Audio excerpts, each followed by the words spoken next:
Hello everyone, কেমন আছেন সবাই? নিশ্চয়ই খুব ভালো আছেন, আমিও ভালো আছি।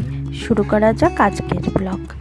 আজকে বানাবো পাবদা মাছের টমেটো দিয়ে পাতলা করে ঝোল। আর যা গরম পড়েছে ওই জন্য খুব বেশি রিচ করব না। তো দেখতেই পেলেন মাছগুলোকে তেল হলুদ দিয়ে মাখিয়ে রেখেছি, নুনও দিয়েছি সঙ্গে। তারপর তেলটা গরম হয়ে গেছে, এর মধ্যে দিয়ে দিচ্ছি একটা মাঝারি সাইজের টমেটোটা একটু বেশি লাগে, আর দিয়ে দেবো আদা আর দুটো কাঁচা লঙ্কা। তারপরে এই মাছগুলোকে সুন্দর করে ভেজে নিচ্ছি, খুব বেশি ভাজবো না। আলুগুলোকে লম্বা লম্বা করে কেটে নিয়েছি।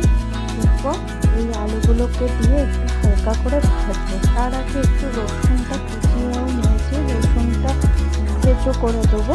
তো আর দিয়েছি 4টে কাঁচা লঙ্কা, ওটা লাস্টে সেন্টটা যাতে বেরোয়, ভালো একটা কাঁচা লঙ্কা সেন্ট আছে, তো সেটার জন্য লাস্টে দিয়ে ফুটিয়ে দেবো। তো তার জন্য এই আলুগুলোকে ভাজা হয়ে গেছে, এরপর আলুগুলোকে তুলে নেব। আলুগুলো তুলে নিয়েছি। এরপর ওই সরষের তেলের মধ্যেই সামান্য কালো জিরে, তেজপাতা, শুকনো লঙ্কা ফোড়ন দিয়ে রসুনগুলোকে ছেঁচো করে নিয়েছিলাম সেইগুলো দিয়ে দিলাম। এরপর এগুলো একটু রসুনটা ভাজা ভাজা হয়ে গেলে যখন একটা খুব সুন্দর গন্ধ ছেড়ে আসবে, তারপরে দিয়ে দেবো ওই মশলাটা, যেটা মশলা করে রেখেছিলাম। ভালো করে ভাজা ভাজা হয়ে গেছে, দেখতেই পাচ্ছেন। এরপর এই মশলাটা দিয়ে দিলাম। এই মশলাটার মধ্যে একটু নুন, মিষ্টি একটু দিয়ে দেবো, হলুদও দিয়ে দেবো, দিয়ে ভালো করে কষিয়ে নিয়ে জল দিয়ে দেবো। মশলাটা অনেকটাই কষানো হয়ে গেছে, এর মধ্যে আলুগুলো দিয়ে দেবো। আলুগুলো দিয়ে আরেকটু কষিয়ে নিয়ে যখন আমাদের সুন্দর করে মশলাটা কষানো হয়ে যাবে, তারপরে জলটা দিয়ে মাছগুলো দিয়ে ফুটিয়ে নেব। আর সবার শেষে দিয়ে দেবো একটু গরম মশলা আর ঘি। তাড়াতাড়ি রান্নাটা করে নিচ্ছি, কারণ আজকে আবার ছেলের স্কুলের প্রোগ্রাম আছে, তো সেখানেই যেতে হবে। তো আজকে একটা আমার ছেলের জন্য খুব ভালো একটা দিন, ভীষণ ও এক্সাইটেড হয়ে আছে।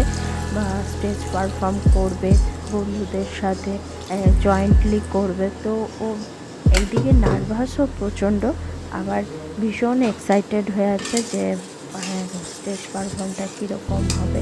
একটা সুন্দর একটা ইংলিশ গানের উপরে করছে।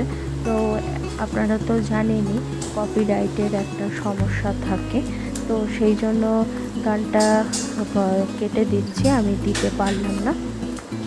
আমি গানের নামটা ডেসক্রিপশন বক্সে দিয়ে দেবো, কী গানের ওপরে ও পারফর্ম করলো। কথা বলতে বলতে মাছগুলো দিয়েও দিয়েছি, সঙ্গে ফুটেও গেছে অনেকটা। কাঁচা লঙ্কাগুলো দিয়ে দিলাম, 4টে কাঁচা লঙ্কা চিড়ে নিয়েছিলাম, তো সেটা দিয়ে দিলাম। খুব সুন্দরভাবে একটা কালারও চলে এসছে অনেকটা। তো আর একটু ফুটুক, তারপরে নামিয়ে দেব। যে ফুটেও গেছে।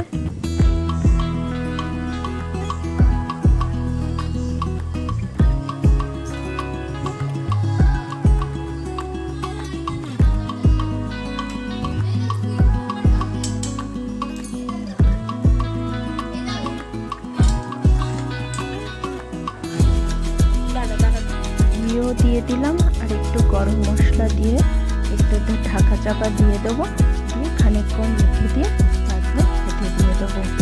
কারণ ও আবার খেয়ে দিয়ে স্কুল যাবে, তাড়াতাড়ি করছে। ছেলেকে নিয়ে স্কুলে চলে এসেছি। তো তারপর দেখতেই পাচ্ছেন যে আমার ছেলে দিশান ওই একদম সাইডে দাঁড়িয়েছে, স্টেজ পারফর্ম করছে।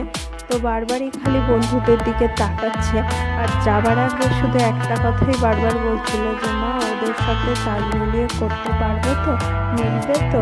আর যেহেতু মানে অনেকগুলো বাচ্চা রয়েছে, আমি শুধু বললাম হ্যাঁ পারবি, তুই যা স্টেজে ওঠ, দেখবি সব পারবি।